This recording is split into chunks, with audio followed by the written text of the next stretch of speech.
Bismillah, alhamdulillah, salatu wassalamu ala rasulillah wa ala alihi wa ashabihi wa mawala amma ba'd.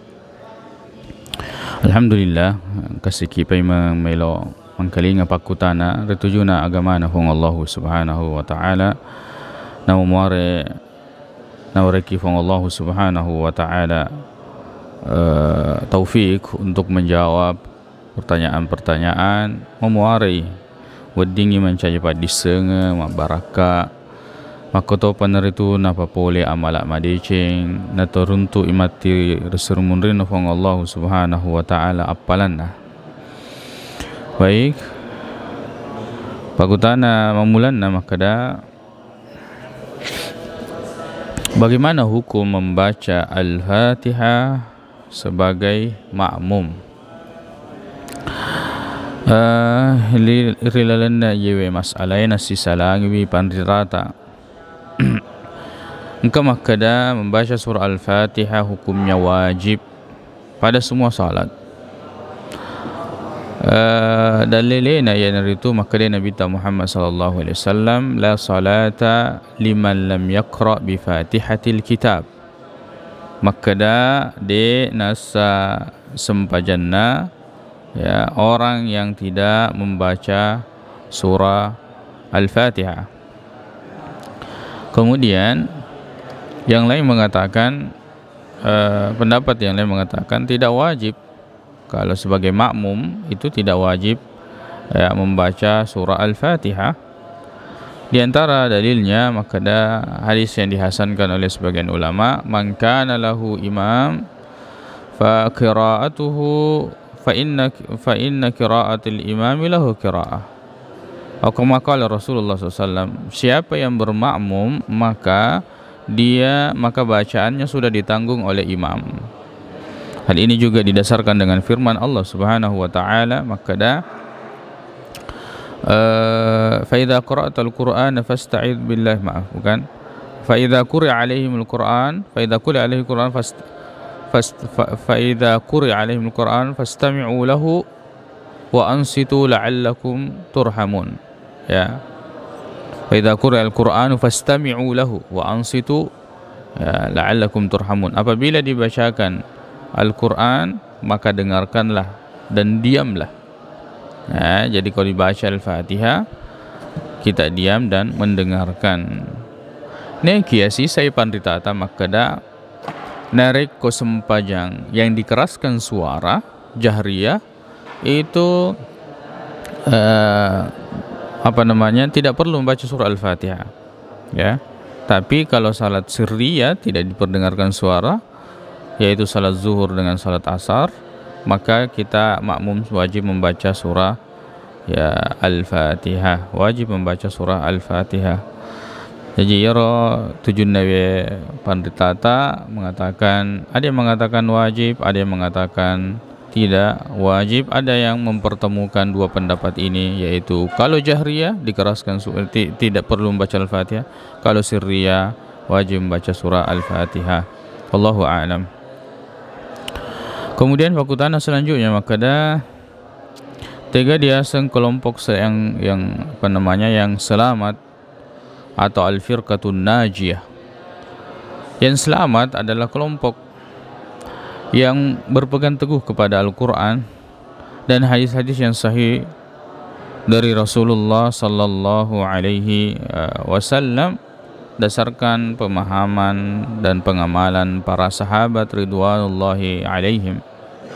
Ya, karena itulah generasi yang paling baik yang dijamin oleh Rasulullah sallallahu alaihi wasallam. Jadi ya Rasulullah kata ritujunna ya, dan di dalam beragama yaitu maktan dimasuki berpegang teguh terhadap Al-Quran, begitu pula hadis-hadis yang sahih tapi berdasarkan pemahaman para sahabat ridwanullahi alaihim. Nasabah alina itu simmi tapi ya kurangin no. Al-Quran itu diturunkan, mereka yang melihat praktek ibadah dari Rasulullah sallallahu alaihi wasallam, mereka yang langsung berinteraksi dengan Rasulullah sallallahu alaihi wasallam. Insyaallah orang yang senantiasa ya mencari ya atau beragama sesuai dengan Al-Quran dan Sunnah ya, kemudian berusaha untuk mencari ya prakteknya dan pemahamannya dari para sahabat atau para tabi'in atau para salaf, memuarai senantiasa ditunjukkan jalan yang terbaik oleh Allah Subhanahu wa taala. Wallahu a'lam. Kemudian fakutana selanjutnya makada semoga sempajange nareko de narita imange. Apakah salat kita sah ketika kita tidak melihat imam? Ya, tidak ada syarat bahwa kita harus melihat imam. Syaratnya adalah kita harus mengikut kepada imam. Kita harus mengikut kepada imam. Ya, itu syaratnya. Nasabah nareko yaro masigi emaluangi misalnya luas, maka kita berada di saf yang terakhir, maka kita tidak bisa melihat imam. Ya, dan ini bisa kita saksikan di banyak masjid ya, baik disiarkan ataupun mungkin CD wala atau masjid besar, itu kita tidak melihat ya imam, tapi kita harus wajib mengikuti imam. Bagaimana cara mengikuti imam? Ya, kita mengikuti melalui makmum yang paling depan. Itu kan saling mendengarkan dan saling mengikuti. Betuanna nareko makmum bagian depan itu sudah ruku, itu berarti syarat maka ada yaro imange ruku toni. Ya, juga sudah ruku, maka kita juga ikut ruku. Ya, wallahu a'lam. Kemudian pertanyaan selanjutnya, engkau gak tahu nasuri surga? Ya, mungkin maksudnya ini, apakah ada orang keluar dari surga setelah dia masuk surga?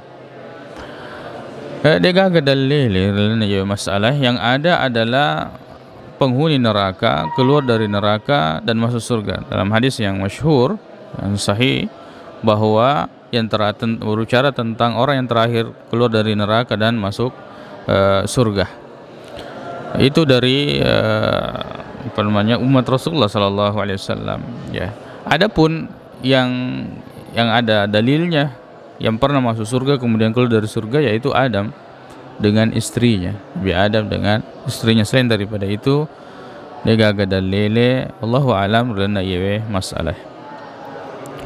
Kemudian kutana selanjutnya, engkau gak sempaja sunnah na asra'i? Apakah salat asar itu memiliki salat sunnah? Kalau yang kita maksud adalah salat sunnah rawatib, ya, salat sunnah rawatib, maka tidak ada. Salat asar itu tidak memiliki salat sunnah rawatib. Ya, salat sunnah rawatib adalah salat sunnah yang sangat dianjurkan oleh Rasulullah sallallahu alaihi wasallam. Nekia kita boleh untuk melakukan salat sunnah di antara azan dan iqamah, mengamalkan hadis yang umum bahwa baina kulli al-adzanaini salah, bahwa di antara dua azan, yang dimaksud di sini dengan azan dan iqamah, karena azan itu maksudnya pemberitahuan, maknanya adalah pemberitahuan, yaitu azan dan iqamah itu ada salat. Jadi boleh kita untuk melaksanakan salat di antara azan dan iqamah sebelum salat asar. Tapi adapun salat sunnah rawatib yang dijelaskan keutamaannya, maka itu tidak ada. Wallahu a'lam. Kemudian pertanyaan selanjutnya, bagaimana hukum menyemir rambut dengan warna hitam? Bagaimana hukum mewarnai atau menyemir rambut dengan warna hitam? Setidaknya ketelu pendapat lain masalah. Ada yang mengharamkan, ada yang mengatakan boleh, ada yang mengatakan makruh.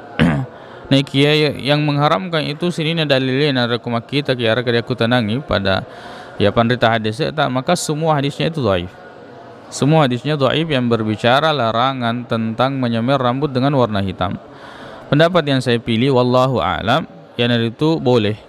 Nah, sebab dia gak ada dalil, tidak ada dalil yang sahih yang melarang. Jadi kalau tidak ada yang melarang, berarti kembali kepada hukum asalnya, yaitu boleh. Wallahu a'lam.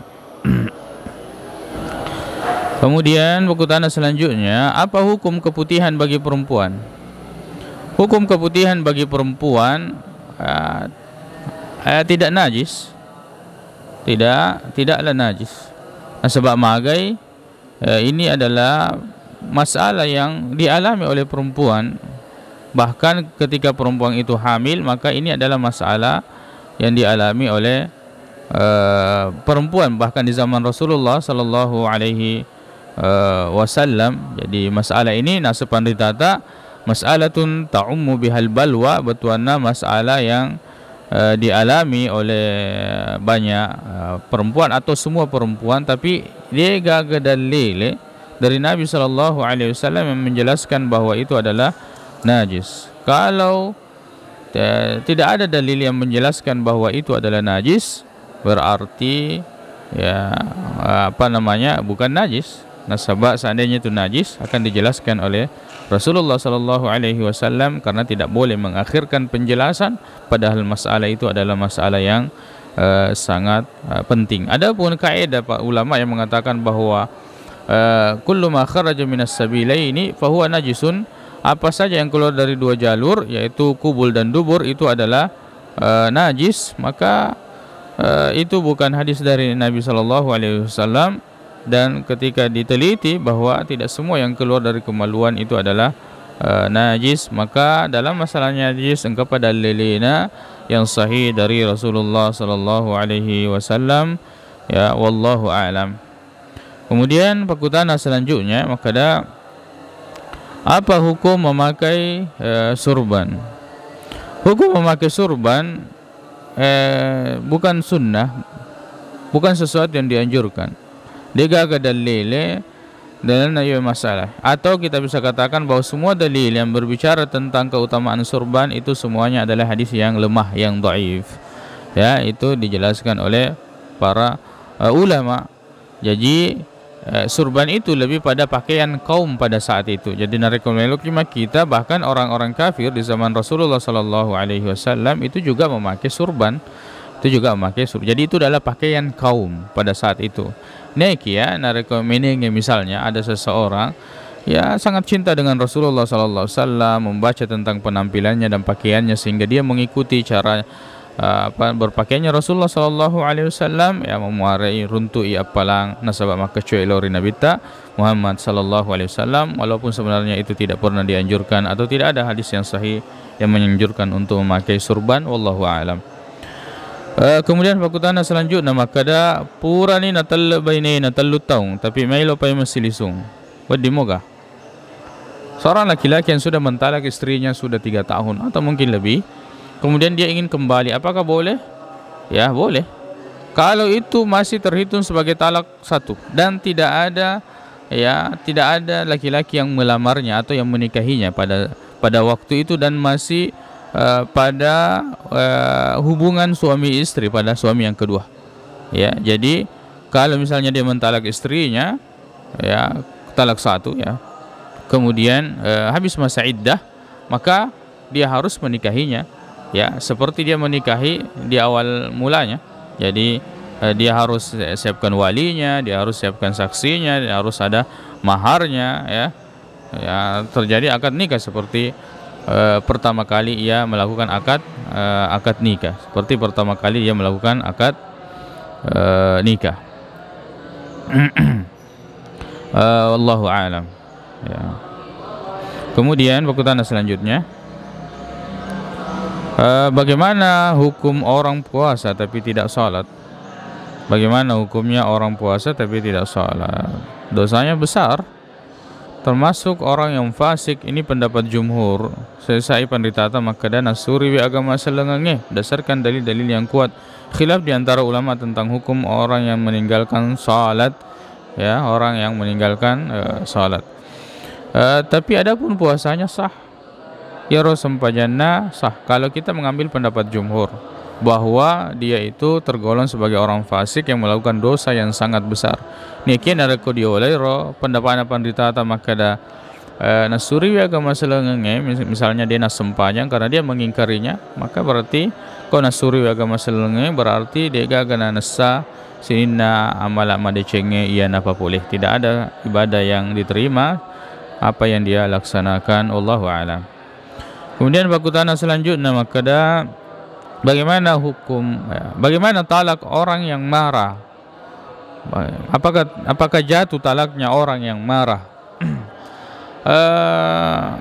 Ya, ini kita harus menanyakan langsung kepada orang yang menjatuhkan talak tersebut. Tapi secara umum makada bahwa orang yang marah itu berbeda-beda. Ada orang marah dia metode ni sengyalena. Jadi dia tidak tahu lagi apa yang dia ucapkan, ya. Dia tidak memiliki kesadarannya. Maka pada saat ini talak itu tidak terjadi. Tapi kalau ada orang yang marah, ni semua payarona puadai, dan dia betul-betul mempertimbangkan apa yang diucapkan walaupun marah, dan dia tahu, dia masih memiliki kesadarannya, maka talaknya jatuh, talaknya terjadi. Wallahu a'lam. Pertanyaan selanjutnya, maka apakah wajib mencukur kepala bayi? Ya, maksudnya ini ketika akikah tidak wajib. Kita memperhatikan keadaan kepala si bayi tersebut. Jika memang ya kepalanya, kulit kepalanya itu bisa dan tidak berbahaya, maka kita cukur. Tapi jika tidak bisa, maka kita tidak cukur, karena itu dapat menimbulkan mudarat, ya. Kita perhatikan kulit kepala si bayi. Kemudian carilah orang-orang yang berpengalaman dalam ya masalah ini. Wallahu a'lam. Kemudian pertanyaan selanjutnya, maka bagaimana hukum menggauli istri karena menyangka si istri telah bersih? Ya, maksudnya istri dalam keadaan haid, ya. Atau begini, dua rupa, ya. Ada yang istri ya dalam keadaan haid, betuana haid itu keluar, darah haid itu keluar, ini tidak boleh, haram hukumnya menggauli istri ya ketika sementara haid. Tapi terkadang ya fatrah haid, maksudnya masa-masa tenggang waktu dia haid itu biasanya terputus 1, 2 atau beberapa hari terputus. Dia menyangka bahwa istrinya itu, atau bahkan si istri ini menyangka dirinya sudah bersih karena sudah tidak ada yang keluar. Tapi ternyata setelah itu mungkin besoknya ada yang keluar. Jadi dia masih dalam fatrah atau tenggang masa dia haid, tapi menyangka bahwa dia sudah bersih, kemudian bergaul ya, berhubungan dengan suaminya, ya insya Allah tidak berdosa dalam masalah ini, karena dia besar prasangkanya bahwa dia sudah bersih, ya. Tapi hendaklah dia memperbanyak istighfar kepada Allah Subhanahu wa taala, kemudian lebih berhati-hati lagi ya ke depannya, artinya menghitung baik-baik masa haidnya, ya. Wallahu a'lam. Kemudian pertanyaan selanjutnya, maka apa hukum berbicara ketika berwudu? Boleh, tidak ada larangan dan kemakruhan dalam masalah ini. Betul itu ibadah, tapi bukan ibadah seperti salat, ya. Dibolehkan berbicara karena tidak ada yang melarang. Wallahu a'lam. Kemudian bagaimana cara mendapatkan berkah? Cara mendapatkan berkah tidak lain, yang pertama adalah ya kita berdoa kepada Allah, berdoa kepada Allah Subhanahu wa taala memuarin apa berkah. Kemudian yang kedua adalah melaksanakan sesuatu sesuai dengan petunjuk. Ya, itulah yang paling bisa mendatangkan keberkahan. Jadi melaksanakan sesuatu sesuai dengan petunjuk Al-Quran maupun hadis-hadis Rasulullah Sallallahu Alaihi Wasallam. Adapun mencari-cari berkah dengan apa yang tidak pernah ditunjukkan oleh Al-Quran maupun hadis, tidak pernah dijelaskan oleh Rasulullah Sallallahu Alaihi Wasallam, maka ya tabarruk ini adalah ibadah. Hati-hati terjerumus pada hal-hal ya yang tidak ada dalilnya, dan itu bisa menjerumuskan kepada ya bentuk-bentuk kesyirikan. Dua lurufang Allah Subhanahu wa taala. Wallahu a'lam. Kemudian pertanyaan selanjutnya, maka apakah boleh minta didoakan dari orang lain? Ya, misalnya kita bertemu dengan orang, kita mengatakan ya doakan saya, ya mohon ampunkan saya. Apakah itu boleh? Boleh. Rasulullah SAW mengatakan, man laqiya Uwaisan, siapa yang bertemu dengan Uwais, maka hendaklah dia meminta untuk didoakan dari Uwais, untuk dimohon ampunkan dari Uwais. Dan Umar bin Khattab radhiyallahu anhu itu ketika bertemu dengan Uwais Al-Qarni itu minta didoakan oleh ya beliau. Jadi dalam masalah ini ya boleh meminta didoakan. Tapi kalau minta doa kepada seseorang itu tidak boleh. Ya, itu tidak boleh. Iyyaka na'budu wa iyyaka nasta'in. Hanya kepada Allah kita beribadah, dan hanya kepada Allah Subhanahu wa taala kita memohon pertolongan, dan memohon pertolongan ini adalah ibadah. Ya, jadi boleh untuk didoakan, tapi tidak boleh berdoa kepada selain kepada Allah Subhanahu wa taala, karena itu termasuk perbuatan yang syirik, mendoakan Allah Subhanahu wa taala. Wallahu a'lam. Kemudian pertanyaan selanjutnya, maka ya bagaimana tata syarah atau sunnahnya ketika salam di dalam salat? Ya, sunnahnya adalah pertama kita balik ke kanan mengucapkan assalamualaikum warahmatullah, Ya, jadi dengan memperlihatkan ya bayad wajhi, betulnya ini wajah pipi atau putihnya wajah pada saf yang kanan itu. Ya, seperti itu. Kemudian salam ke kiri. Adapun ucapannya, kita ucapkan assalamualaikum warahmatullah. Ya, adapun tambahan wabarakatuh sebenarnya itu adalah tambahan yang dhaif, yang lemah dari sisi riwayat, wallahu a'lam. Kemudian saya engkau tahu ya napal lebba jarinna jari-jari limanna wattunna mabirseleng sempajang. Ya, sebagian orang ada keyakinan ya bahwa ketika dia salam ya banyak prakteknya, ada yang membuka tangan kanannya ya ketika mengatakan assalamualaikum warahmatullah, ada juga membuka tangan kirinya assalamualaikum warahmatullah, ada juga hanya membuka tangan kanannya assalamualaikum warahmatullah, yang kiri tetap ditutup. Berbagai penafsiran, berbagai penjelasan dalam masalah ini. Ada mengatakan natimpa suruga, natutu neraka dan selainnya, dan penjelasannya kia dega dalil rilalan yewe masalah. Tidak ada dalil, dan ini adalah ibadah dan masuk dalam praktek ibadah rilalan nasampajangi dega dalilena, maka jauhi perkara-perkara yang seperti ini. Sebaik-baik petunjuk adalah petunjuk Rasulullah sallallahu alaihi wasallam, nayar nabi tadi nang kana pigo irilana sempajanna, jadi jangan kita melakukannya, wallahu a'lam. Kemudian pakutana selanjutnya makada engka hadisna Nurum Muhammad, engka hadisna nakiro hadisna hadis palsu. Makada awwalu ma khuliqa nuru nabiyyika ya Jabir, yang pertama kali diciptakan yaitu cahaya nabimu wahai Jabir. Hadis ini dan hadis-hadis yang lainnya itu ya, hadis ini terutama itu hadis yang palsu, bahkan tidak ada sanadnya sama sekali. Kita cari di kitab-kitab hadis itu kita tidak akan temukan hadis tentang Nur Muhammad ini. Bahkan sebagian mengatakan bahwa itu adalah palsu, mungkar. Magina mungkar nasabab menyelisihi firman Allah Subhanahu wa taala, "Qul innama ana basyarum mislukum." Puade Muhammad, maka dia rupa tahu papadaki ya sama kalian, bahwa saya ini manusia seperti kalian. Apa artinya manusia seperti kalian? Dilahirkan ya dari rahim seorang ibu. Jadi Rasulullah SAW tidak tercipta dari ya cahaya. Wallahu a'lam. Kemudian pertanyaan terakhir yaitu wedding jika dia ceri baca Fatihah imam, apakah kita boleh mengikuti bacaan Al-Fatihah surah Al-Fatihah si imam? Ini adalah mazhabnya Abu Hurairah. Abu Hurairah mengikuti bacaan surah Al-Fatihah imam. Kan tetapi pendapat jumhur atau mayoritas ulama mengatakan bahwa makmum itu tidak lagi membaca surah Al-Fatihah di belakangnya imam. Karena berdasarkan hadis Nabi SAW, "Man kana lahu imam fa inna qira'atal imami lahu qira'ah." Dan ini kita tahu barang siapa yang menjadi makmum maka bacaan imam sudah mewakilinya, sudah mewakili bacaan makmum. Kemudian tadi firman Allah Subhanahu wa taala, "Fa idza quri'al Qur'anu fastami'u lahu wa ansitu la'allakum turhamun." Apabila dibacakan Al-Qur'an maka dengarkanlah dan diamlah. Mudah-mudahan kita dirahmati oleh Allah Subhanahu wa ta'ala. Jadi kalau kita mengikuti Abu Hurairah maka boleh kita mengikuti maka cueki bacaan imamnya. Tapi pendapat jumhur atau mayoritas ulama mengatakan tidak perlu kita mengikuti bacaan atau bahkan baca surah Al-Fatihah di belakang imam, wallahu a'lam. Baik, makoni kapan narapi pakutanata lena yuetue na mamore in pabaraka ifong Allah Subhanahu wa ta'ala na pada engka mencaji padiseng riseseta na papole amala madece na turuntuk mati apala na resurmunrin na Allah Subhanahu wa ta'ala. Lebih dan kurangnya mohon dimaafkan. Subhanakallahumma wa bihamdik syahadu an la ilaha illa anta astaghfiruka wa atubu ilaik. Assalamualaikum warahmatullahi wabarakatuh.